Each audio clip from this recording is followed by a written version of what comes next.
तापत्रय विनाशाय श्रीकृष्णाय वयं नमः।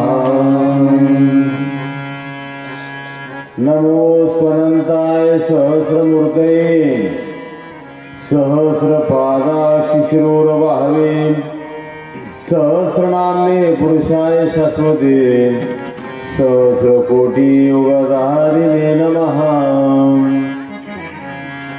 गुरुर्ब्रह्मा गुरुर्विष्णु गुरुर्देवो महेश्वरा गुरुः साक्षात् परब्रह्म तस्मै श्री गुरवे नमः। अखंडमंडलाकारं व्याप्तमेन चराचरं तत्पदं दर्शितमेन तस्मै श्री गुरवे नमः। सर्वमंगलमांगल्ये शिवे सर्वार्थसाधिके शरण्ये त्र्यंबके गौरी नारायणी नमोस्तुते। श्री गुरुध्यान श्री गुरुअर्चन हेन गळतामती होईल मंदान श्री गुरु विठ्ठल भावे वंदान दाखविती निज परमानंदान। नमो सद्गुरु तुकया ज्ञानदेवा नमो सद्गुरु सच्चिदानंद रूपा नमो सद्गुरु भक्त कल्याण मूर्ति नमो सद्गुरु भास्करा पूर्णकृति मनुष्याकृति राघवे ख्याति के शिला शिखरे सागरे तारे तुका स्वामी हा पूर्ण ब्रह्म प्रकाशी जडी रक्षिले निर्जीवा कागदासी महाराज हा जन्मला मृत्युरोगी तुझी उपमा नाडळे हरोगी भवसिंधू से बांधिला से तुझे अनाथा दिना कारणे तुकयाने तुका भासला मानवी वेशधारी परी तो लीला विग्रहे निर्विकारी स्वये श्री हरि व्यापको सर्वजीवा तुका तो जितो हा परब्रह्म ठेवा। जया पूजिले आदरे पांडुरंगे विमानस्य केले प्रयाण प्रसंगे तनो मानवी दिव्यरूपी सकेले न त्यागते दिव्यलोकासे। हरि ओम श्री परमात्मने नमः। श्री गणेशाय नमः। क्रीडा सत्तेषु गोपेषु तद्भावो दुरचारिणी स्वैरचरन्तो विश्वस्त लोभेन द्वारमे।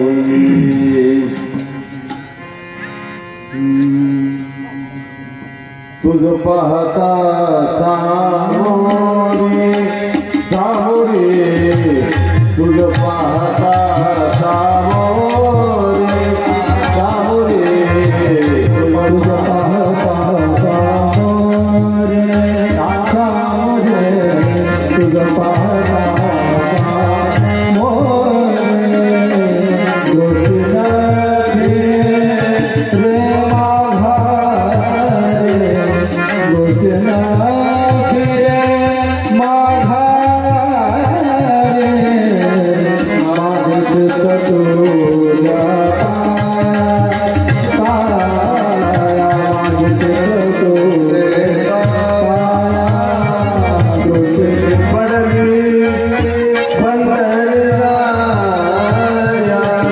Thank you.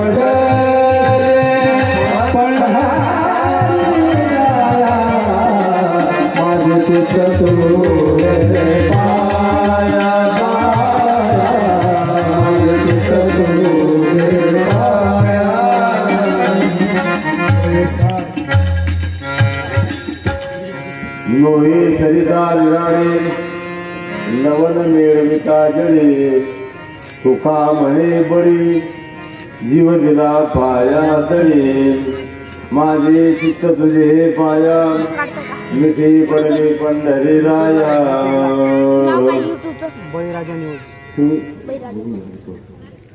एक माहिती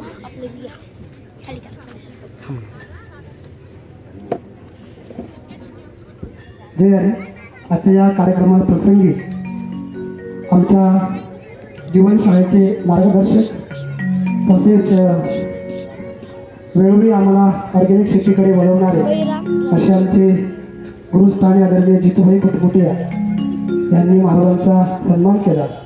तसेच आदरणीय प्राध्यापक सोनवणे सर हे सुद्धा आज कार्यक्रमाला उपस्थित झालेले आहेत. मी प्राध्यापक नरवडे सरांना विनंती करतो की आपण प्रभूंना माल्यार्पण करायचं आहे.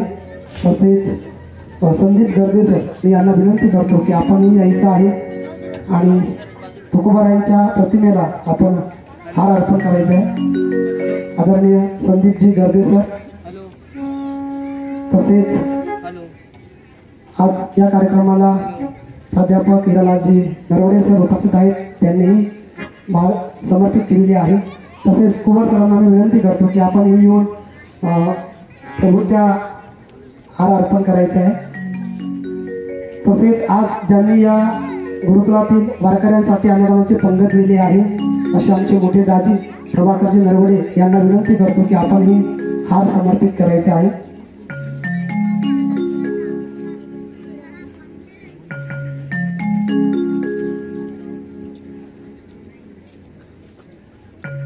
तसेच आजच्या कार्यक्रमासाठी आदरणीय गुरुवर्य मच्छिंद्रजी भाऊ इथे आज उपस्थित आहेत.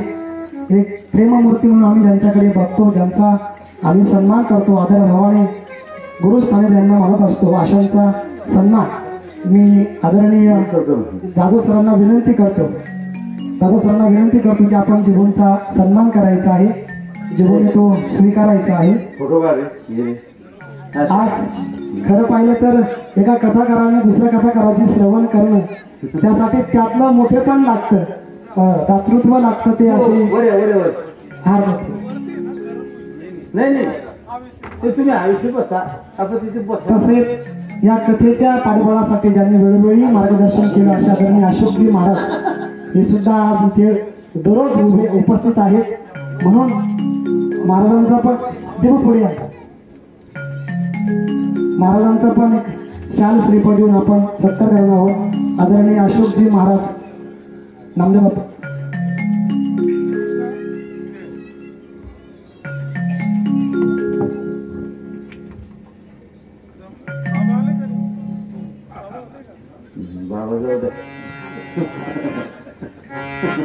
तसेच आबांनीच अशोक महाराजांचा सन्मान करायचा आहे. अशोकजी महाराज लेंडाणेकर यांचाही सन्मान किशोर आबांनी करायचा आहे.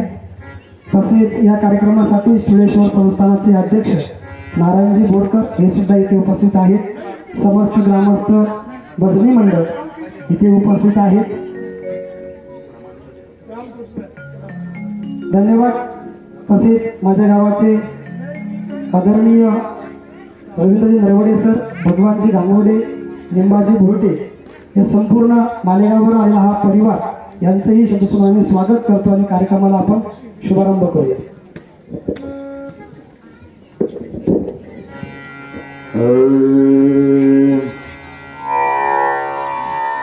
श्री कृष्ण गोविंद हरी मुरारी हे नाथ नारायण वासुदेवा.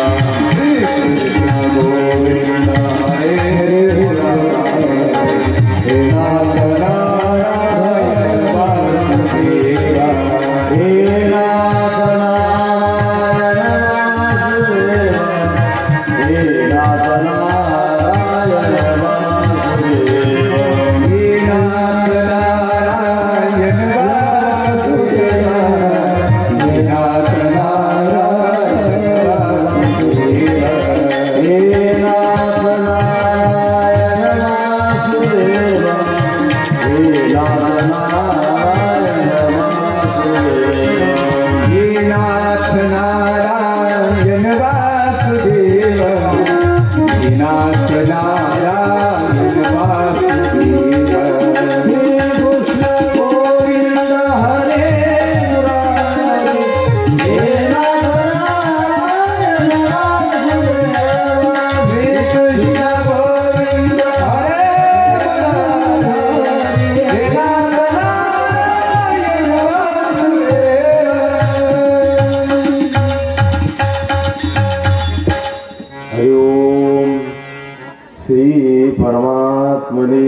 नमः. श्री गणेशाय नमः. श्री सरस्वती नमः. श्रीमद भागवतामध्ये आपली कथा ही दशमस्कंदामध्ये आपण कृष्ण चरित्र, कृष्ण लीला पाहत आहोत. कारण चरित्र हे फक्त दोनच व्यक्तीचं असते, देवाचं किंवा सत्पुरुषाचं, संतांचं. तुमची आपली कथा असते आणि चरित्र देवाचं संताचं का, त्याचं कारण सांगितलेलं आहे की जिनका चरित्र निर्मल होता है उनका ही चरित्र होता है. ज्यांचं चरित्र निर्मळ आहे त्यांचं चरित्र आहे. आपलं काय चरित्र आहे? आपण आज बोलतो काय, तो उद्या करतो काही. महाराजांनी, प्रकाश महाराजांनी सांगितलं की आज गुरुकुलामध्ये सर्व मान्यवर, शिक्षक मंडळी, आमचे जितू दादा, या सर्वांचं आगमन झालं. या सर्वांना मी या सर्व साष्टांग दंडवत करतो. आणि आमच्या सर्वांमध्ये सिनियर असलेले आमचे जी भाऊ, रामायण कसं सांगावं हे जी भाऊच्या तोंडातून ऐकावं. मी प्रत्यक्ष ऐकलं नाही, पण मोबाईलवर ऐकायचा योग आला मला. कारण तुळशी रामायणाचा एक गाळा अभ्यास आणि आमचे जी व्यवसाय आहे, ते प्रेममूर्ती कोणालाही पदवी लावून देतात. प्रेममूर्ती कोणाला एक पैसे आवाजत नाही. काही प्रेममूर्ती अशी आहे, पण खरंच जी पदवी ज्यांना शोधते ती प्रेममूर्ती आमचं जी भाऊला शोधते. आज आणि महाराष्ट्रातले एक आगळं व्यक्तिमत्व, आदर्श कीर्तनकार, रामायणाचार्य. तुम्ही आता माझी इंडिकेटर लागली की काय सांगायचं, काय ठेवायचं का. पण एक बरं आहे की माझं भागवत आहे, तुमचं रामायण आहे. नाही तर आता रामायण असतं तर माझ्या डोक्याला ताण आला असता. भगवान कृष्णाच्या लीला आपण श्रवण करत आहोत. देवाच्या अनंत लीला आहे. रात्री आपण गर्गाचार्य, महादेवाचं आगमन ह्या कथा पाहिल्या. देवाने एक दिवस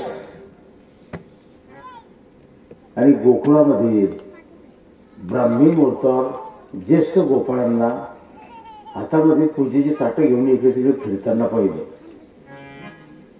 सहज नंदाला प्रश्न विचारला भगवान कृष्णाने की बाबा, आज आपल्या वृंदावनामध्ये काय गडबड आहे? त्यावेळेला नंदाने सांगितलं की कृष्णा, आज आपल्या गोकुळामध्ये आणि इंद्राची पूजा करावी लागते. मग इंद्राची पूजा कशा करता असं देवाने विचारलं. तेवढं सांगितलं की पर्जन्याचा अधिपती इंद्र आहे. त्याने जर पाऊस दिला तर गुरांना चारा, पाणी, आपलं धान्य हे त्याच्या कृपेने प्राप्त होते. मग देवाने एक सूत्र सांगितलं. भगवान म्हटले, मनुष्य जरी सारखे कर्म करत असले तर फळ सर्वांना सारखं मिळते का? नाही मिळत. कर्म जरी सारखं असलं तरी फळ सारखं मिळत नाही. जसा ज्याचा भाव असेल तसं त्याला फळ प्राप्त होते. मग त्यावेळेला भगवान म्हटले, बाबा जर तुम्ही असा विचार केला तर महाराज म्हटले, पर्जन्य पडावे आपल्या स्वभावे आणि आपुलाल्या दैवे भूमिपिके. पर्जन्य म्हणजे पाऊस त्याच्या स्वभावाने पडतो आणि दैवाने भूमी पिकते. त्याच्यामध्ये इंद्राचा काही संबंध येत नाही. आपल्या गाईला मुबलक चारा, पाणी हे गोवर्धन पुरवतो. मग आज आपल्याला इंद्राची पूजा करायची आणि गोवर्धनाची करायची. त्यावेळेला 80% लोकांनी कृष्णाला अनुमोदन दिलं. म्हणजे कृष्णाच्या वेळेला 20% विरोधात होतेच, याचा अर्थ असा आहे. मग त्या 20% लोक म्हटले की तुम्ही एवढ्याला, कारण गोवर्धन लीला केली तेव्हा देवाचं वय 7 वर्षाचं होतं. ते म्हटले तुम्ही एवढ्या लहान मुलाचं ऐकू नका, याला काय कळते म्हणे. इंद्राची जर पूजा आपण टाळली तर इंद्राचा कोप होईल. शेवटी आता 80% जिकडे मतदान आहे तिकडचाच उमेदवार निवडला जाईल ना. मग 20% काही चाललं नाही. त्याच्यामुळे प्रकार असा झाला की कृष्णाच्या बाजूने सर्व मतं झाल्यामुळे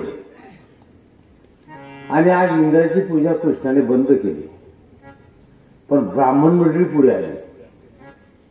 ते म्हटले तुम्ही जर इंद्र पूजा बंद करून डोंगराची पूजा करत असेल तर आम्ही पूजेला येणार नाही. मग त्यावेळेला हे सर्व म्हटले कृष्णा ब्राह्मण पूजेला यायचं नाही म्हणतात, मग काय करायचं?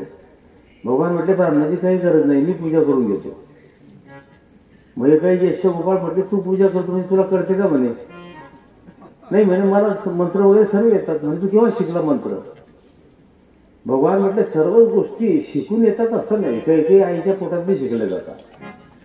म्हणून मी गर्भवती मुलींना नेहमी उपदेश करतो की जी माता गर्भवती आहे तिने सच्चरित्र, त्याच्यानंतर सत्कथा, भगवत कथा असंच श्रवण करावं.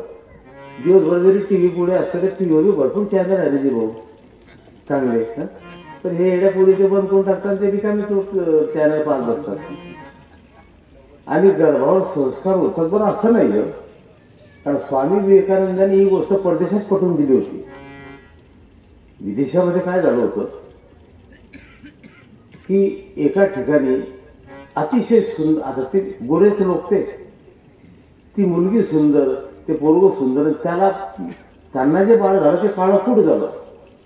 झाले मग भेट त्यांची घटस्फोटापर्यंत पाडी गेली.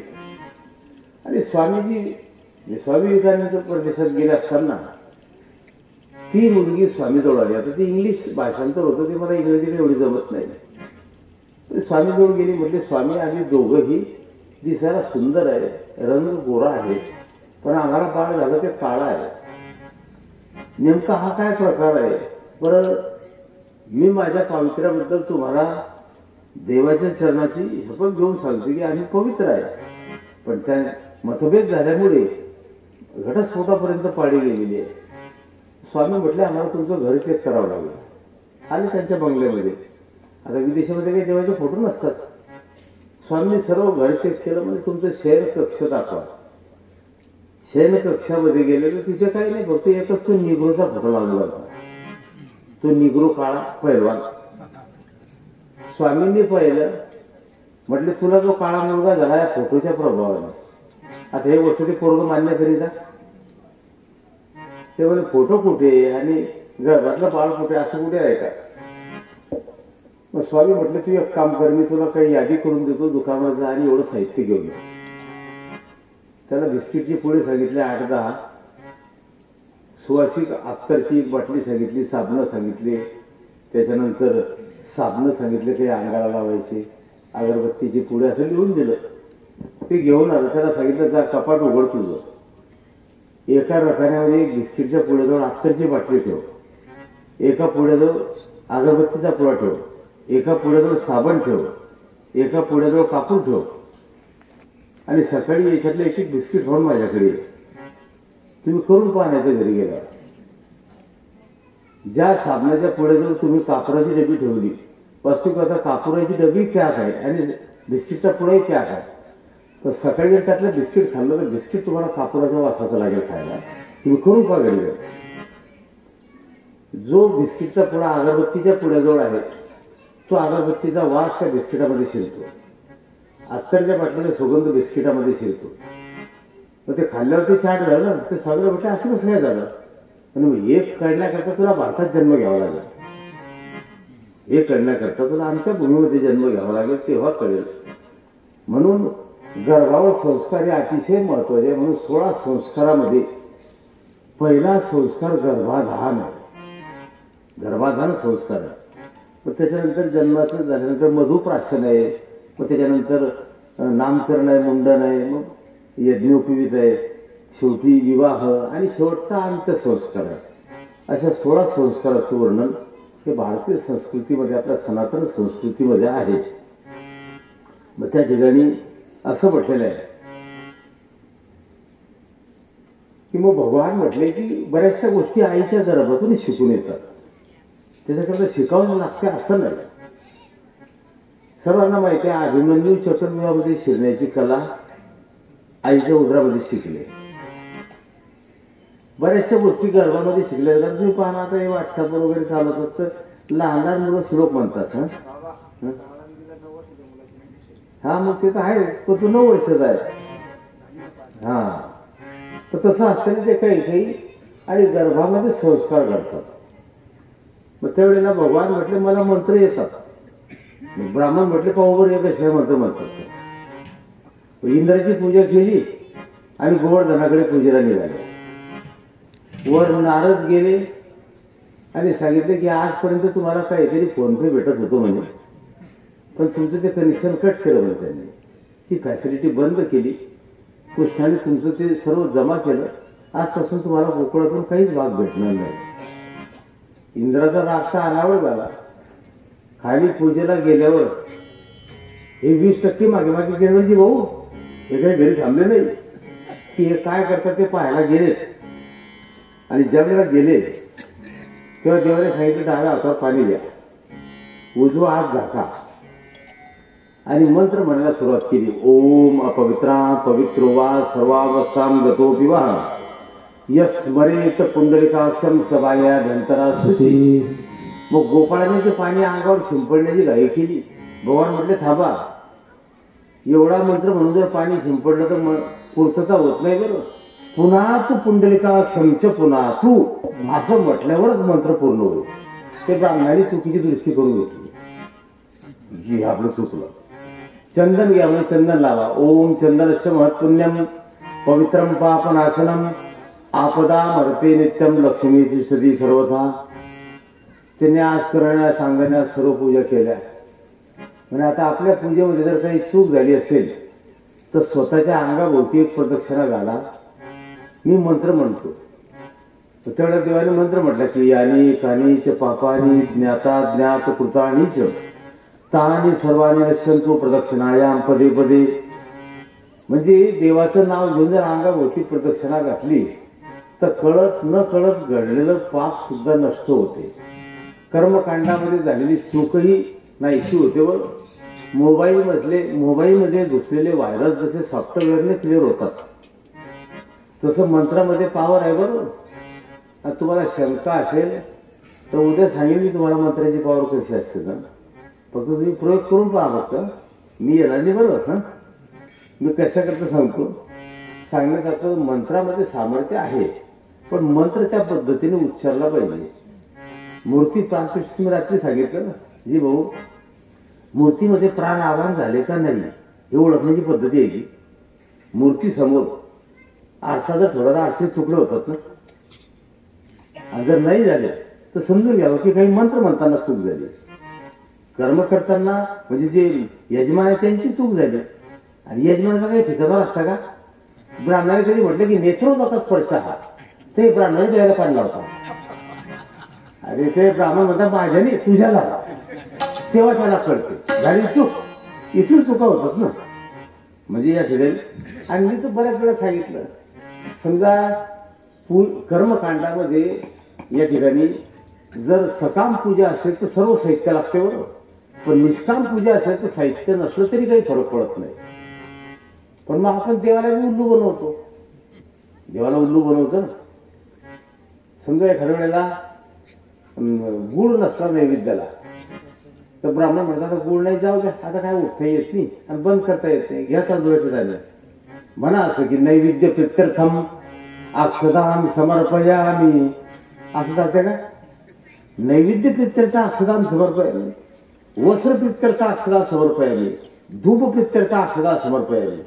डोंगरी जी महाराज म्हटले अगर ये नहीं हो सकता तो पूजा समाप्त होने के बाद यजमान अगर हमारे जैसा हुए और ऐसा बता देवे कि दक्षिणा प्रित्यर्थ अक्षदाम समर्पयामी,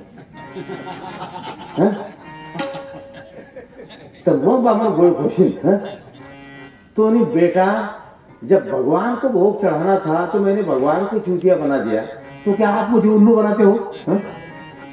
ये नहीं हो सकता तो वो भी नहीं हो सकता.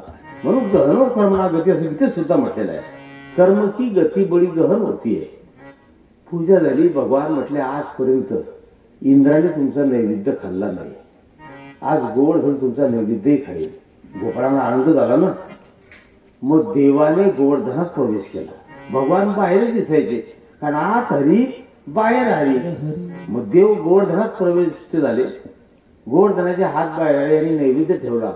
यांचा नैवेद्य देवाने भक्षण केला. सर्व गोपांना आनंद झाला. हे इंद्र पाहत होतो. आता त्याचा राग आरावर झाला. एखाद्या वेळेला माणसाला संपत्तीचा, संततीचा, ऐश्वर्याचा, रूपाचा याचा अहंकार होतो ना. म्हणून तो तुकोबांना स्पष्ट सांगावं लागलं. तुकोबा काय म्हटले?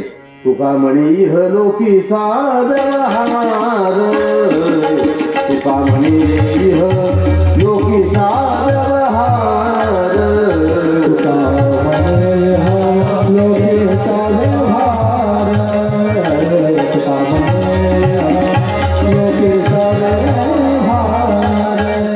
नका डोळे दूर भरून राहू, नका डोळे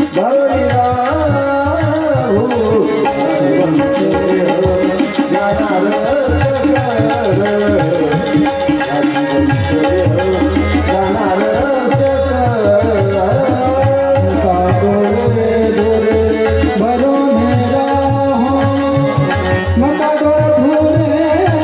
राहू.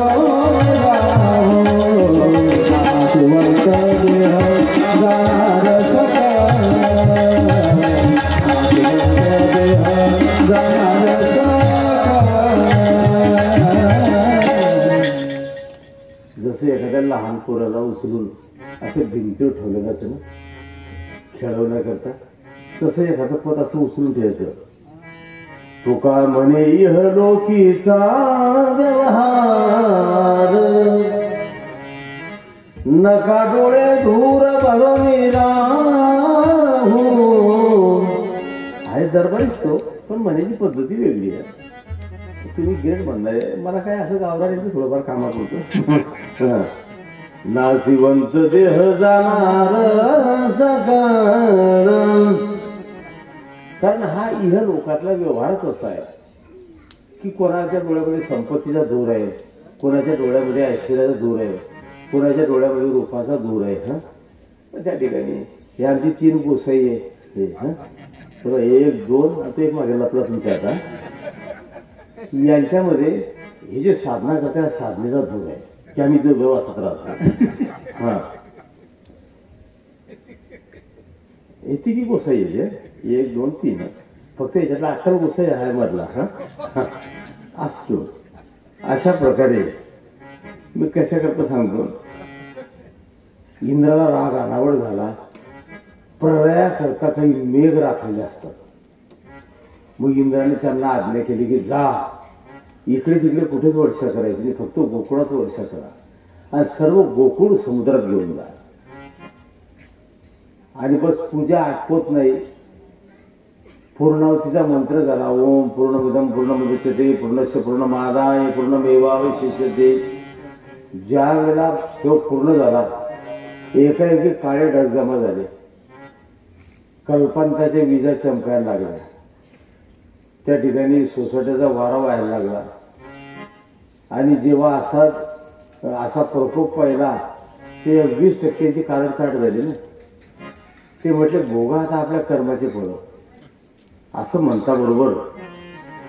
आणि एकाएकी मुसळासारख्या दारा शिवाची धार वर्षाला कांत, शिवाची धार वर्षाला कांत,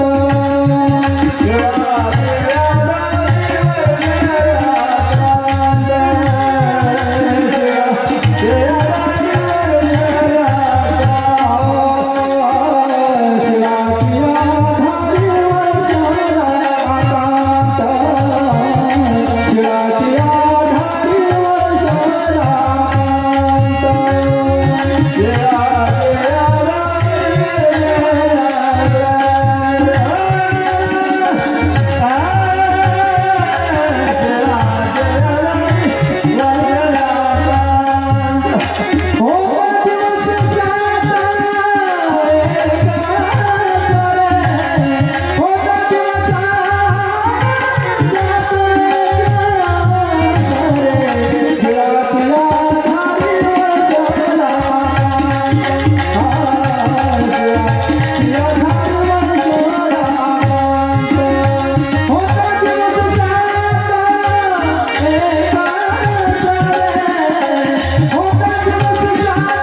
वर्षाला आकाश मुसळासारख्या धारा सुरू झाल्या. डोंगरीजी महाराज म्हटले, ईश्वर द्वारा दी गई चेतावनी है कि कर्म सद्भाव से करो. जैसी ध्वनि वैसी प्रतिध्वनि, जैसी ध्वनि तैसी प्रतिध्वनि. जो वर्तन तुम्हें अपने लिए प्रतिकूल लगता हो वैसा वर्तन किसी और के प्रति भी न किया जाए. यदि तुम किसी जीव के प्रति कुभाव द्वेष असूया रखोगे तो वह तुम्हें भी बदले में वही सब कुछ दे देगा. या ठिकाणी भाव सांगितलेला आहे. आणि नेमकं तसंच झालं. मुसळासारख्या धारा सुरू झाल्या. ही 20% कारण ताट झाली. ते म्हणे पहा म्हणे, आम्ही म्हणून तुम्ही याचं ऐकू नका, इंद्राची पूजा बंद करू नका, भोगा का कर्माची फळं. सर्व घाबरले. भगवान म्हटले काळजी करू नका. ज्याने पूजेचा स्वीकार केला, ज्याने नैवेद्य भक्षण केला तोच आपली रक्षा करेल. त्याला उचला सर्व मिळून. हे 20% म्हणे पाहावं, ज्वारीचं पोतं उचललं जात नाही. आणि हे येळ पोरग म्हणतं म्हणे की डोंगर उचला. भगवान म्हटले तो आपल्याकरता हलका होईल. पण शेवटी 80% तरी गोपाळांची देवावर श्रद्धा होती.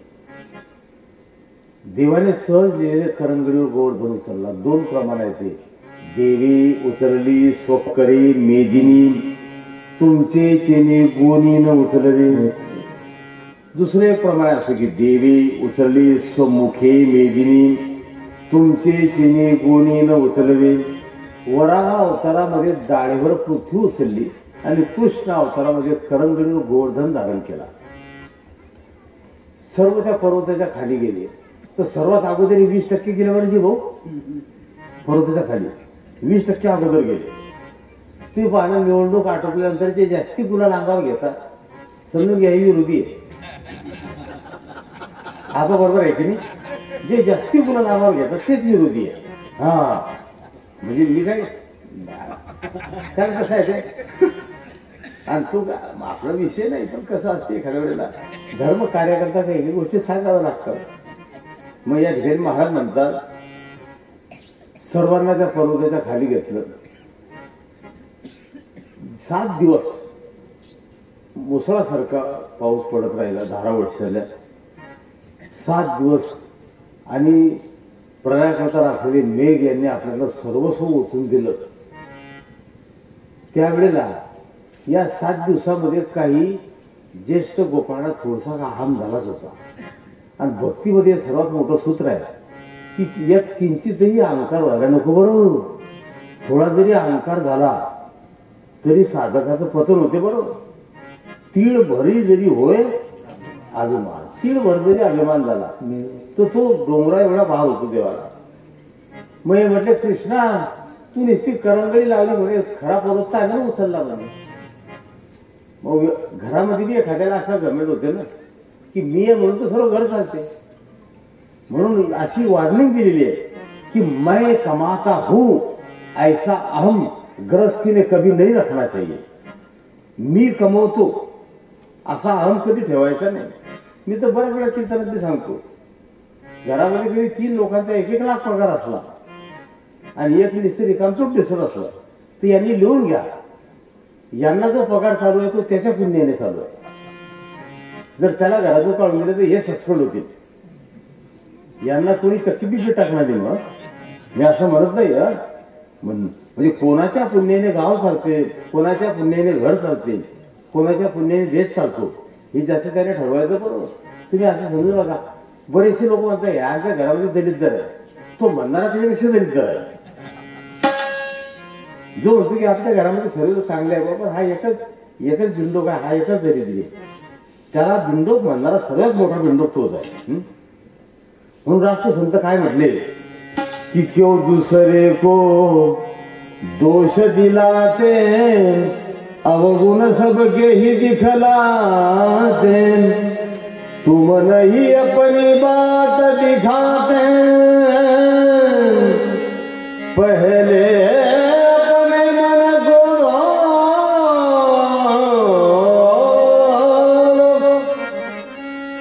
महाराज म्हणतात की पहिले अपने मन को धोलो, मन करारे प्रसन्न सर्व सिद्धीचे कारण. म्हणजे ते तमाशावाली म्हणता बरं. ती म्हणतो तुम्हाला कसं आहे माहितीये, पणजी भाऊ आमचं गाव बाजारचं आहे. मग तमाशे भोंगे कशा तुम्हाला माहिती आहे का, 3 किलोमीटर जरी भोंगे असले तरी कोणाच्याही घरात आवाज येतो. तर तमाशावाले सुरुवात करतानाच म्हणतात की आधी मन घ्यावे हाती मग पूजा गणपती. अगोदर मन हातात घ्या नंतर गणपतीची पूजा करा. पण आपण काही एका वेळेला कसं असते, उपासना असो, भक्ती असो, कर्म असो, वर्म चुकतो त्याच्यामुळे फळ मिळत नाही. राष्ट्रसंत तुकडोजी महाराजांनी पाकाय लिहिलेलं आहे. मी म्हणून दाखल बोलतो वेळेला की माथे पे चंदन तिलक लगावे, माला गले में भारी, गरीबन की तो कदर न जाने, क्या बोलेगा बिहारी, क्या बोलेगा बिहारी. आणि पुढे प्रमाण काय गोड दिलेले आहे, गेहूं में कंकड़, पेड़े में आटा, दूध में पानी मिलाता, मीठा कह कर माल को बेचे, कसम धर्म की खाता, कसम धर्म की खाता. आणि तेव्हा सर्विसवाली मंडळी पण क्षमा असावी. तुकडोजी महाराजांनी लिहिलेलं आहे बरं, सरकारी अफसर होकर भी सेवा करना नहीं सीखा, अर्जदारों से खाता है पैसा, देश का गौरव खोया, देश का गौरव खोया. राष्ट्रसंत तुकडोजी महाराज लिहितात बरं, माथे पे चंदन तिलक लगावे, माला गले में भारी, पर गरीबन की तो कदर न जाने, क्या बोलेगा बिहारी. या ठिकाणी असं म्हटलेलं आहे. मग त्यावेळेला गोपाळांना अहंकार झाला. ते म्हटले कृष्णातून इतकं करंगडी लावलेली आहे, खरा डोंगर आम्हीच उचलला. देवाने ते करंगडी सेल केली तर परत खाली यायला लागला. तेव्हा याची इंडिकेटर लागली की नाही नाही नाही, आपण हे काहीच केलं नाही, सर्व कृष्णाचीच करामत आहे. मग त्यावेळेला तर्क वितर्क करायला लोक होते बरं. मग काही ज्येष्ठ गोपाळ, काही या ज्येष्ठ स्त्रिया या यशोदेजवळ गेल्या आणि यशोदेला काय म्हटल्या, यशोदा जी ये जो बालक है ये बड़ा अद्भुत है, लेकिन एक शंका है. म्हणजे कोणती. त्यावेळेला ह्या म्हटल्या कि आपका रंग गोरा है, नंद महाराज गोरे है, तो ये कन्हैया काला क्यों है. हाँ, अगर आप कहे कि ये देवकी का पुत्र है तो देवकी गोरी है, वसुदेव जी गोरे है, तो कन्हैया क्यों काला है. आला की डोक्यात ताण. मग यशोदा देवाजवळ गेली आणि देवाला म्हटले, कन्हैया ये गोकुल के कुछ ग्वालन यहाँ पर ऐसी तकरार करते हैं कि हम गोरे हैं और आप काले क्यों हैं. पाच देवाने काय उत्तर दिले दोन्ही मला सांगायचे बरं. आता 5-7 उत्तर दिलेले आहे. ते म्हटले, माँ वैसे तो मैं जन्म हुआ तो गोरा ही था, लेकिन आपके भूल के कारण काला हो गया. मग यशोदा म्हटली, कौन सी भूल. बोले, मेरा जन्म रात 12 बजे हुआ तो मैं गोरा था, लेकिन आप गहरी नींद में होने के कारण मैं 3 बजे तक अंधेरे में पड़ा रहा, तो वह अंधेरा आके मुझे चिपक गया, इसलिए काला हो गया.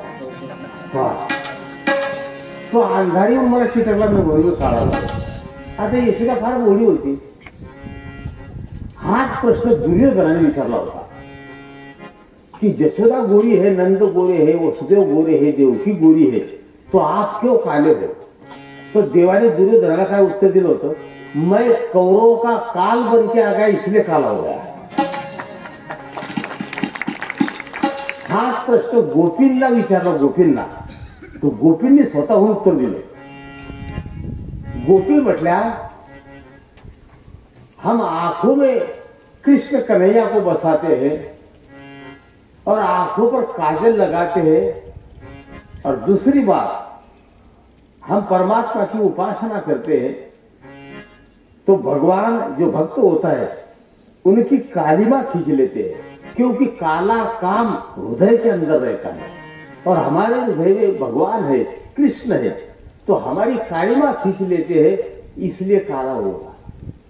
फार सुंदर सुंदर उत्तर दिलेले आहे.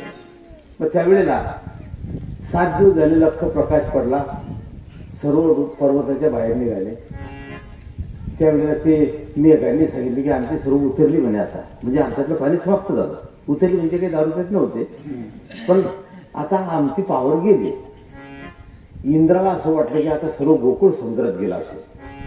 परत इंद्र सिंहासनावर एका पायाने ठेवून बसला होता. असा गेले नारद. इंद्र मनातल्या मनात हसत होता. नारद म्हटले, इंद्रा हसायचं काय कारण आहे? अरे हो म्हणे, 7 दिवस प्रलयाकरता राखलेल्या मेघांनी फक्त गोकुळावर वर्षा केली, तर गोकुळामध्ये एक मुंगी सुद्धा जिवंत नसेल, सर्व समुद्रात गेले. नारद म्हटले, इंद्रा तुझ्या गोळ्या समाप्त झाल्या, एक मुंगी सुद्धा समुद्रात गेली नाही. म्हटले जा पाहून ये. आलं ते इंद्र. जेव्हा त्याने पाहिलं की सर्व सुरक्षित आहे, एक मुंगी जर गेली नाही तर कोणाच्या भिंतीचा एक पोपळा तरी खाली पडेल का? कारण सर्व विश्वाचं पालन पोषण भरण करणारा भगवान आहे, हे पहिलं इंद्राचा अहंकार नाहीसा झाला. कारण मी नेहमी सांगतो, इंद्र, चंद्र, महेंद्र, अश्विनी कुमार, वरुण, वायू, अग्नी हे सर्व हलकट देवायचे भाऊ, हे सर्व हलकट आहे. तुम्ही पाहिला, तुम्ही सत्ता उभा करा, सत्कर्म उभं केलं की वरुणाला सहन होत नाही, मुद्दा पाणी येईल. इकडे इकडे पाऊस पडणार तर सत्तेतच पाणी पडेल, हे वरुणाची करामत आहे. वायू देवताला सहन होत नाही, वादळ इकडे तिकडे होणार, सत्तेचं मंडप खाली पडेल. ते होती की नाही असं? म्हणजे या देवतांना ईर्ष्या होते ना इतर देवतांना. आपण ज्याची पूजा करतो, उपासना करतो, यांना तो नारायण परमात्मा आगळा वेगळा आहे असा भाव सांगितलेला आहे. मग त्याच्यानंतर सर्वांना कळून चुकलं की हा जो कृष्ण आहे, हा जो या ठिकाणी आपण ज्याला कन्हैया म्हणतो, हे सामान्य बालक नाही, पण भगवंताच्या मायेमुळे यांना ते कळत नव्हतं. कारण देव जिच्या पोटी नाथांना विचारलं होतं ना, एकनाथ महाराजांना, की तुमच्या घरी भगवान 36 वर्ष राबले, मग तुम्हाला हा परमात्मा हे कसं कळलं नाही? तर नाथांनी उत्तर दिलेलं आहे. नाथ म्हटले, अहो जिच्या पोटी भगवान जन्माला आले तिला तर कळू दिलंच नाही, तर मग आमचा काय संबंध, आम्हाला काय कळेल? त्या ठिकाणी त्याचं सूत्र सांगितलेलं आहे. पण सूत्र कसं असते, बऱ्याच वेळा आपण कीर्तनामध्ये सूत्र कळलं तरच जीवन सार्थक होते. आता तुम्ही आमच्या इथे बैलाचा बाजार असतो जी भाऊ, पण आमच्या गावात बाजारात जाणारे काही बैलांचा व्यापार करणारे फक्त शनिवारी माळ घालतात. काही शनिवारचाच बाजार असतो ना, तर ते कसं त्यांना माहीत असते की जी भाऊ बैला जोडी घ्यायला येतो, म्हणजे जी बैल कसं फसवलं जाईल याच्याकरता माळ घालून जातात ते. मी असं म्हणत नाही. रंगनाथ गुरुजी होती परभणीकर, गुरुजीचा गाव कोणत्या समाजात होतं? कोमटी. म्हणजे हे टाळी टोपली विणणारे. मग आणि विशेष म्हणजे सर्व गाव श्रीमंत होते. श्रीमंत म्हणजे असं एवढं श्रीमंत नाही, पोटापुरतं. आणि सर्वांचा माल एकच व्यक्ती खरेदी करायचा आणि तो माल तो ट्रान्सफर करायचा, त्याचं नाव समाधान होतं.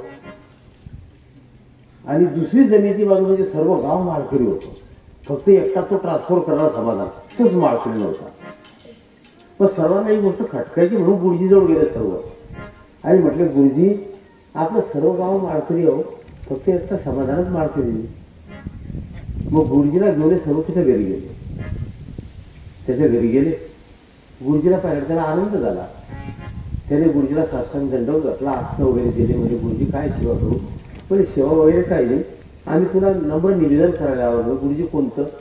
म्हणजे अरे आपलं सर्व गाव माळकरी आहे आणि पोटापुरतं सर्वांजवळ आहे, म्हणजे श्रीमंतच धर्म आहे आणि सर्वांमध्ये देवाच्या कृपेने तुला जास्त द्रव्य आहे, पण तू माळ का घालत नाही? तो म्हणजे गुरुजी मी तुमच्याशी कसं खोटं बोलायचं? हा व्यापार आहे म्हणजे, आणि व्यापार लहान असो का मोठा असो, व्यापारामध्ये खरं बोलताच येते. जितू दादा काय मत आहे तुमचं? नाही, व्यापार खरं बोलता येते का?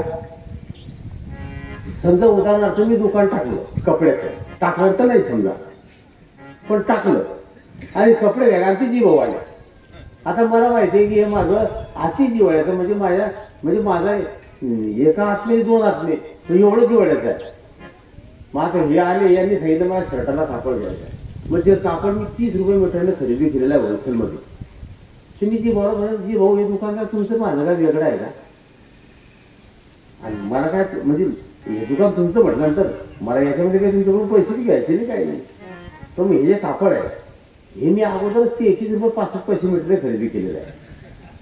हां तुमच्याकडून मला 33 रुपये 70 पैसे बी नको आणि हे पैसे मी द्यायला नको द्या, पण याची खरेदी एवढी तरी किती उपटले?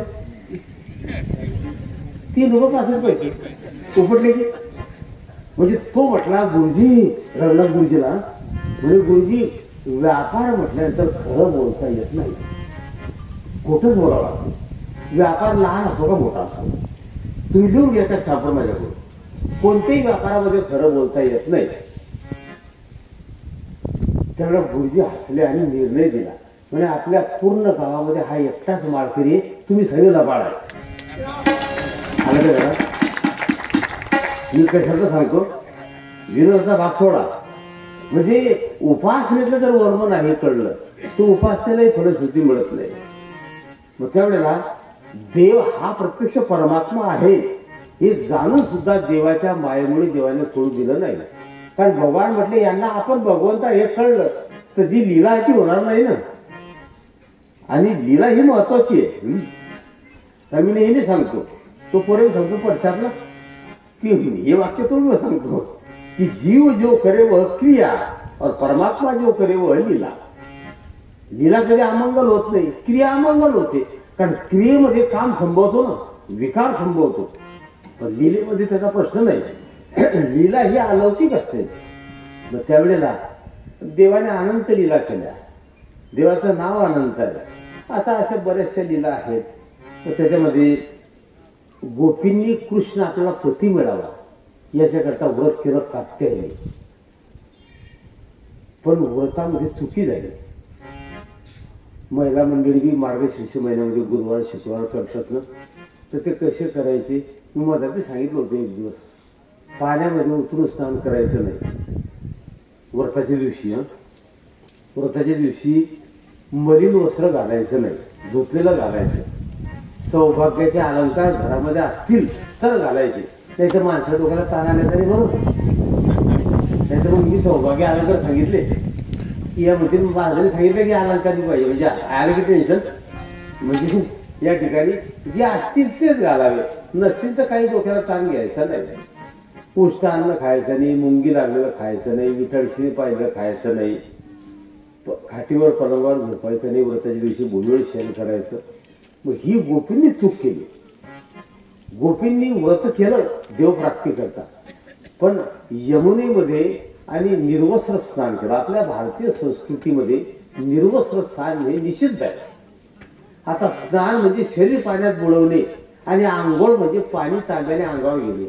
आता स्नान दिलं रणजी भाऊ आणि आंघोळ गेली, ते त्या बाथरूम मध्ये गेली की ते कधी आपल्या दुसरं फिरलं तर ते वरचं चालू होऊन जातं.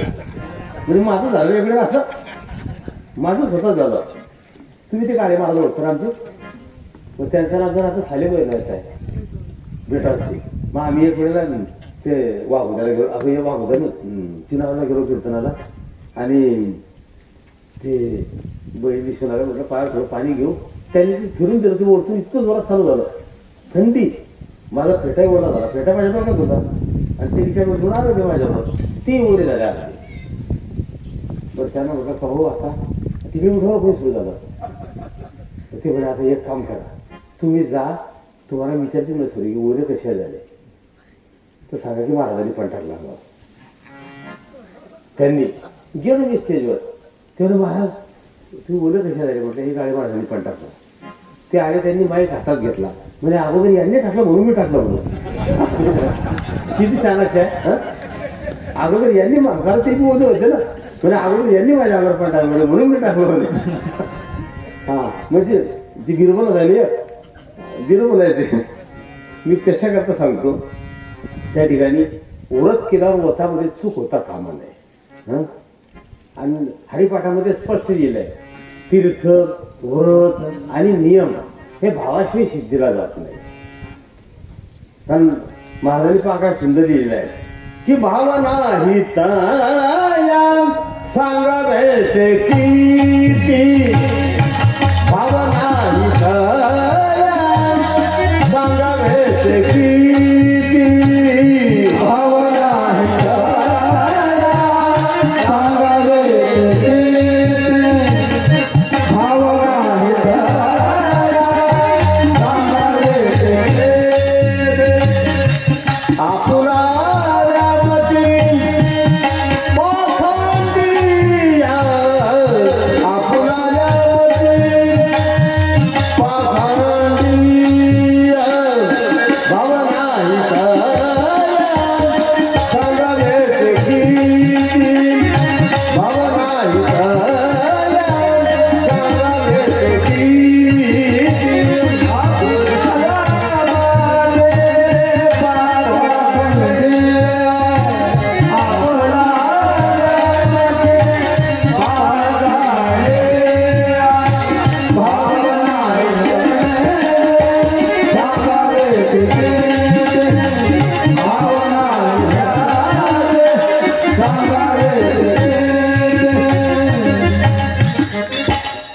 कारण भाव नाही तया सांगावे ते किती, आपुलाल्या मती पाखंडिया. तुम्ही पाखंडी लोकांना किती सांगा. म्हणून तीर्थ व्रत आणि नियम ह्या भावाशिवाय सिद्धीला जात नाही. मग गोपीने व्रत केलं पण ती चूक केली. आणि नग्न स्नान निर्वस्त्र स्नान हे आपल्या हिंदवी संस्कृतीमध्ये निषिद्ध सांगितलेलं आहे. कारण त्याच्यामध्ये भूमीचा दोष लागतो ना. स्कंदपुरामध्ये अग्निपुराणात सुद्धा वर्णन आलेलं आहे. मग तिथे भूमीचा दोष लागतो त्याच्यामुळे आणि त्या ठिकाणी त्याला फार मोठं प्रायश्चित्त भोगावं लागते. पण आता व्यक्ती इतक्या प्रकृत्या काय सांगतात तुम्ही आता मोठं वेळा कारभार झालेला आहे. मग त्यावेळेला यांनी ती चूक केली. मग त्यांना त्यांच्या व्रताचं फल मिळावं म्हणून देवाने ती वस्त्र हरणाची लीला केली. गोपींचे वस्त्र गोपींना दिले. त्या ठिकाणी असं म्हटलेलं आहे की सर्व संग परित्याग करून जो देवाची शरणागती पत्करतो तो सर्व पापही प्रमुच्यते असं उपनिषद सुद्धा म्हणतात. गीता सुद्धा म्हणते आणि भागवत सुद्धा वर्णन केलं आहे की तो सर्व पापातून आणि कर्मबंधनातून मुक्त होतो. पण शेवटी देवाने जेव्हा गोपींना विचारलं की तुम्ही एवढा 8 तास कशा करता केला, तेव्हा सांगितलं की कृष्णा तू पती मिळावा याच्याकरता ही सर्व आटापिटा आहे. आमचं मनोरथ पूर्ण व्हावं देवाने आश्वासन दिलं. आणि मग गोपीच्या आणि या ठिकाणी व्रताचं फल म्हणून त्यांची इच्छा पूर्ण करण्याकरता देवाने शरद पौर्णिमा, आपण ज्याला कोजागिरी पौर्णिमा म्हणतो, त्या पौर्णिमेला देवाने रासलीला केली. मग आता रास पंचध्येय भागवतामध्ये रासकिलेचे 5 अध्याय. मग त्या रासकिलेमध्ये देवाने ती रास केली. तसं पाहिलं तर गोपी शरीराने घरीच होत्या बरोबर, फक्त मनाने रासकिलेमध्ये होत्या. आणि देवाला शारीरिक पूजा आवडेल त्याची गॅरंटी नाही. देवाला मानसिक पूजेचा फार आनंद होतो. कारण मनोमय पूजा हे तो आवडे केशी राजा. देवाला मनोमय पूजा आवडते. समजा एखाद्याला समस्या असेल, समजा तुम्ही शेतामध्ये किंवा घरी एखाद्या देवाची स्थापना केलेली आहे. आता तुम्ही राहतात कंधाण्यामध्ये आणि तुम्हाला सर्व्हिस लागली समजा पुण्यामध्ये. आता घरी ज्या देवाची स्थापना केली त्या देवाची पूजा बंद पडली की मग तुम्ही पुण्यामध्ये जरी सकाळी डोळे बंद करून स्नान केल्यावर या देवतेला डोळ्यासमोर आणलं आणि अशी कल्पना केली की आपण आता याला स्नान घालतो, याला गंध लावतो, याला पुष्प बेल काय समर्पित करायचे ते करतो, त्या ठिकाणी याची आरती करतो, त्याच्या चरणावर मस्तक टेकवतो, असं तिथे बसून जरी तुम्ही केलं तर इथे पूजा होते. बरोबर, ती इथे पूजा होते. ही मानसिक पूजा आहे आणि ती सर्वात देवाला अतिप्रिय आहे. मनोमय पूजा हे तो आवडेल केशी राजा. एखाद्या शरीराने पूजा केल्यावर ती पूजा देवापर्यंत जाईल याची गॅरंटी नाही. कारण शारीरिक पूजा करताना त्याच्यामध्ये बरेचसे दोष राहतात ना. 32 दोष सांगितले. प्रमाद असते, लिप्सा, कर्णा पाठव, काही वेळा कानावर शब्द पडल्यानंतर दोष तयार होतात, काही वेळेला पूजा करताना एखादं बिलन जरी येऊन बसते, संगती दोषामुळे ते होत नाही. समजा हे एखादं पूजा करायला बसलं जेव्हा, मग ते गोपीचंदन उघडणं चालू असते आणि एक निकाल सोडून बसतो गप्पा मारायला. मग ते म्हणतात का हो अशोक बाबा तुम्ही त्याला का गणपती नदी दिली की नाही? हे म्हणता काय त्याच्या मळ्यावर घातलेले जाऊन दिली तर आणि गंध घासताना म्हणतात माझा जीव असा म्हणतो त्याला उघडून पिऊन घ्या म्हणजे पाहत नाही. तोच गंध गळ्याला आता म्हणता काय सगळा ते जाऊन केसाने गळा कापला वाटला. पण आता हे आपल्या नशिबाचे भोग आहे, त्याला काय करतात म्हणजे पहा गंध कपडावर लावणं चालू हे नशिबाचे भोग आहे. आणि देवाला गंध त्याला म्हणतात तुझं समोर आलं ना तर त्याला एका चक्रामध्ये खाली पाडल्याशिवाय म्हणजे आता आणि हे पूजेत दोष, हे पूजेतले दोष होतात. हा संगती दोषामुळे बी एखाद्या वेळेला शारीरिक कर्मामध्ये दोष तयार होतो, पण मानसिक पूजेमध्ये दोष तयार होत नाही. फक्त मन एखादं पाहिजे. हा कारण मन लावणी विचारी धरी एक निष्ठ तारी निष्काम गा मुरारी अति हर्ष देवनाचे अति हर्ष देवनाचे अति हर्ष देवनाचे अति हर्ष देवनाचे. आणि एखादा ज्ञानी असेल, पंडित असेल, पण ज्ञानाच्या अतिउच्च दशेला जर गेला तर एखाद्या ज्ञानी माणसाच्या ठिकाणी सुद्धा ज्ञानाचा अभाव होतो. बरोबर, ज्ञानाचा अभाव होतो. म्हणून गोपी या भक्तीच्या उच्च अवस्थेला पोहोचल्यावर सुद्धा रास क्रीडेमध्ये गोपीला बी अहंकार झाला. अहंकार झाला ना, कारण प्रत्येकाला असं वाटायचं की हा कृष्ण भक्त माझाच आहे आणि याचं खरं प्रेम हे माझ्यावर आहे, मीच याच्या लाडाची आहे. म्हणजे या ठिकाणी मी करतो हे सत्य आहे, माझंच खरं आहे, बाकीच्यांवर याचं प्रेम नाही. हा द्वैत भाव निर्माण झाल्यामुळे शरद पौर्णिमेच्या रात्री रासक्रीडेमध्ये भगवान अदृश्य झाले. त्यावेळेला गोपींना चूक कळली आणि गोपींनी देवाला प्रगट करण्याकरता 19 श्लोक गायले. ते गोपी गीत आणि श्रीमद भागवताच्या 32व्या अध्यायामध्ये 19 श्लोक आलेले आहेत. मग जयती ते दिगम जन्मना व्रजम यत इंदिरा शश्वतत्र ही. तर त्या ठिकाणी इथून सुरुवात केली, शेवटी देवाची स्तुती केली. पण देव कसा आहे, काही म्हणजे देव स्तुतीप्रिय आहे, तसं नाही. स्तुतीप्रिय आपण आहे. समजा बरेचसे लोक आता एवढं मोठं नियोजन आहे, याला किती आवाज हवं करता येते. तो एखादा म्हणतो का आपण 100 रुपये दिले आपलं नाव आलंच नाही का आता. पण मी ते नेहमी सांगतो की हो माझा स्वभाव एकदम गरम आहे. मी तुझ्याने 100 रुपये दिला असं म्हटलं की नाव आलं नाही, ते मी त्याला सांगतो की 100 रुपयाच्या पताका आणलेल्या त्या लावल्या त्या काळ घेऊन द्या गेले. आम्हाला काय सांगा तुझ्या पताका आणला त्या काढून घेऊन द्या गेले, लावून तुझ्या घरावर. मी असं म्हणत नाही, म्हणजे विनोदाचा भाग नाही. मी कशा करता सांगतो म्हणजे देव स्तुतीप्रिय नाही, पण ज्या स्तुतीमध्ये फक्त देवाशी दुसरा विषय नाही तेव्हा देव प्रसन्न होतो. बरोबर, म्हणून तो मला म्हटलं भगवान की भक्ती भगवान केली आहे करो. मग कथा मी देवा करता. आता इथे पहा एवढा समाज येतो, जेव्हा तुम्ही कंधाण्याला आले समजा, मी ती बऱ्याच आलो, पण एवढा समाज गावात तरी येतो का ऐकले मी. मग आता केवढी श्रद्धा आहे. मग आता मी असं म्हणत नाही तुम्ही आता एवढे येतात मला आनंद झाला, पण समोर कधी 2-3 जे असते, आता तुम्ही 2-3 जे आले असते आबा तर मी आमची वरची गोसाई खाली बसायला असं बोलतो. यांना सांगितलं असं तुम्ही बसा, मी कथा करतो, कारण देवा करता मी कथा करतो. या ठिकाणी मी असं म्हणत नाही तुम्ही काय असता तुम्ही बसायचं ती हे असतंय हे बी आहे. म्हणजे इकून तीन आहे जेव्हा आमच्या जवळ. पण एवढं बरं आहे 3 किती होता, पण हे षडविकारणी बरं आहे, हे निर्मळ मनाचे आहे, त्याचं मन निर्मळ आहे.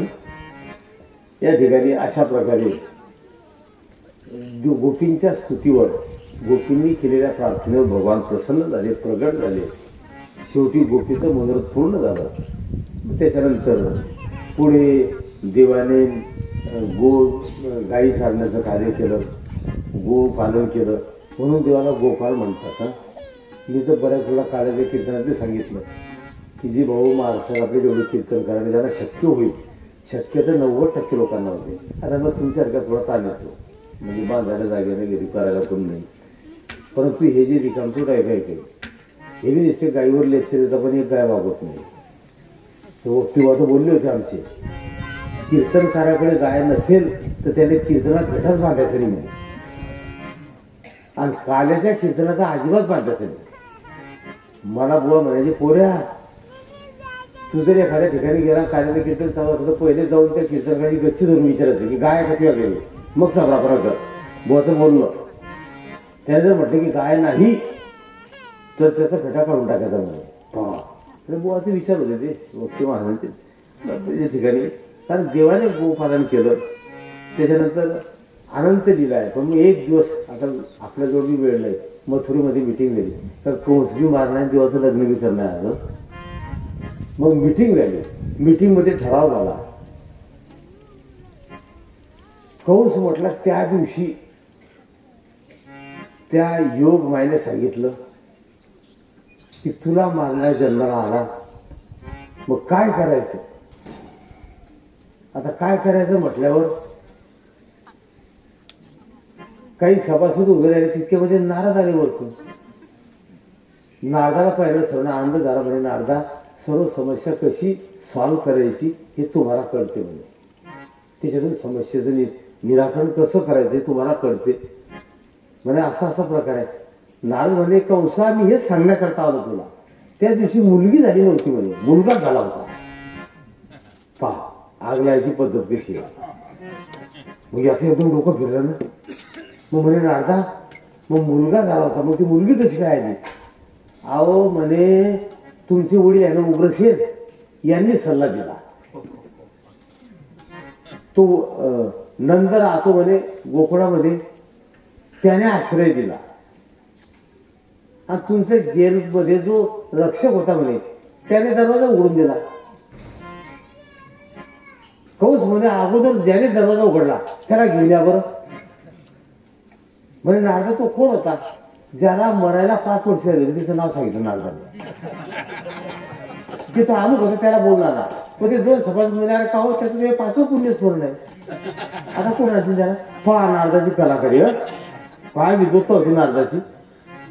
शेवटी झालं नाही तिथे, म्हणजे याच्या टायरमधले 25% हवा तिथेच कमी झाली. मग सांगितलं की तू कंस आता गडबड करू नको. त्याने शस्त्र काढलं होतं ना, म्हणजे आताच देवकीला शिरच्छेद करतो, उग्रसेनाला शिर. तो म्हणे तुझं त्यांचा शिरच्छेद केला तर बिघडणार काही नाही. पण तुला माहिती आहे का, तो कृष्ण आणि बलराम हे खेड्यात राहतात आणि त्यांना सर्व डावपेच माहिती आहे. ते एखाद्या रात्री येतील म्हणे, आणि तुझ्या छातीवर बसून तुझा केव्हा शिरच्छेद करतील सांगू नको. असं करू नको म्हणे, त्यांना कप्तानी इथे बोलव आणि मग त्यांचा काटा काढ. कंसाला पटली गोष्ट. पण म्हणजे त्यांना आणायचं कसं. म्हणजे कंसा तू धनुर्याग यज्ञ कर. पहा यज्ञ काय सुचवला. मग कंस म्हटला नारदा धनुर्याग का. मग तुला माहिती नाही का, अरे धनुर्याग यज्ञ जर केला तर यजमान अमर होतो ना. आनंद झाला त्याला. मग म्हणे आपला धनुर्याग करायचा. पण म्हणे कंसा ऐकून घे, धनुर्याग कमीत कमी 5 दिवस सोडी झाला पाहिजे बरोबर. जर मध्ये व्यत्यय आला तर यजमान मरतो. मग आता याची इंडिकेटर लागले. म्हणजे नारदाला खोटे बोलता येते ना, इंडिकेटर लागले. पण तिथे पहिलाच बसले होते मुष्टिक, चालूक, शल, तोशल यांनी दम दिला. अरे ते म्हणे कंसा तू ह्याला चिंता करतो. हे आपले येणे जनावर म्हणे गोकुळात गेले, कोणी आगासूर झाला, कोणी बकासूर झाला, कोणी देनकासूर झाला, यांना डोक्याला बांधली म्हणे. त्याने बरोबर अक्कलने त्यांचा काटा काढला म्हणे. हे आमने सामने कुस्ती राहील म्हणे. तू घरात काळजी करतो. जसं निवडणूक मध्ये काय काय म्हणता ना, भाऊ जी भाऊ तुम्ही घरात चिंता करता, तुम्ही पेपर भरा ना, आम्ही का तुमच्या मागे म्हणता की असं. तुम्ही पेपर भरा, आम्ही तुमच्या मागे. आणि भरला समजा भाऊने पेपर, म्हणजे जी भाऊला मुद्दाम जी भाऊ सांगितलं, भाऊने पेपर भरला की मागे बोंबलत मी चालता है की तू मागे बढ़ो, हम तुम्हारे साथ है. आणि आगे जाने वाले गड्ढे में चले गए की पीछे वाले फरार आहे की नाही. मी कशा करता सांगतो. मग यांनी भर दिला कौसाला, तू कशाला काळजी करतो म्हणे, आम्ही नाही का, आणि हे सामने कुस्ती राहील. आम्ही या पूर्ण विश्वातला कोणत्याही पैलवानाला मातीत घालण्याकरता 1 मिनिट लागू देणार नाही. हे तर लहान मुलं आहे म्हणे, तू काय चिंता करतो. झालं नियोजन. पण त्याला आणीन कोण, म्हणे नारदा ते कृष्ण बलराम आणण्याचं काम कोण करेल. अहो म्हणजे तुमच्या या मथुरेमध्ये श्वफल्क नावाचा एक यादव आहे, त्यांचे पुत्र आहे अक्रूर. अक्रूरच्या बापाचं नाव श्वफल्क होतं, त्याचा पुत्र आहे म्हणजे अक्रूर, तोच देवाला आणू शकतो. म्हणजे ज्याच्या वृत्तीमध्ये विकार नाही, जिसके मन मोह छल छिद्र न भावा, तुलसीदासजी सांगतात. ज्याच्या मनामध्ये कोणत्याही प्रकारचं छल कपट नाही, तोच देवाला आणू शकतो. जो कपटी मनुष्य आहे तो देवाला आणू शकत नाही. बरोबर. हा म्हणजे आणि भक्ती करताना मनात कोणतंच कपट ठेवायचं नाही. हा काय काय म्हणतं की नाही हे आमचे दिवस खरी आहे, ते आमचे भावना त्याचे काय देवाला देव आहे का ते, म्हणजे अश्विनी म्हणायचं बरं कधी. हा मग काय करता आमच्या देवातली देवी खरी आहे. तिथं मागे सांगितलं काय करता आमच्या गावातले मारुती खरी आहे. तुम्ही तर आमच्या गावातले मारुती जागृत आहे, तुमच्या गावातले मारुती जागृत आहे आबा खडकीचे, आणि आमच्या गावातला मारुती मेला का, भाव मेला तिथे. मग आपण अगोदर म्हटलं की भाव नाही तर या सांगावी ती किती. मग अक्रूराला आमंत्रण पाठवलं, आल्या अक्रूरजी. नियोजन सांगितलं की तुम्हाला कृष्णाला आणायचं आहे. आता अक्रूरने विचार केला की नाही म्हटलं तर हा नालायक मारून टाकेल. हो कारण की क्रूर होतो ते, त्यापेक्षा कृष्णाच्या हातून मरण जरी आलं तरी पुढे तयार झाले अक्रूर.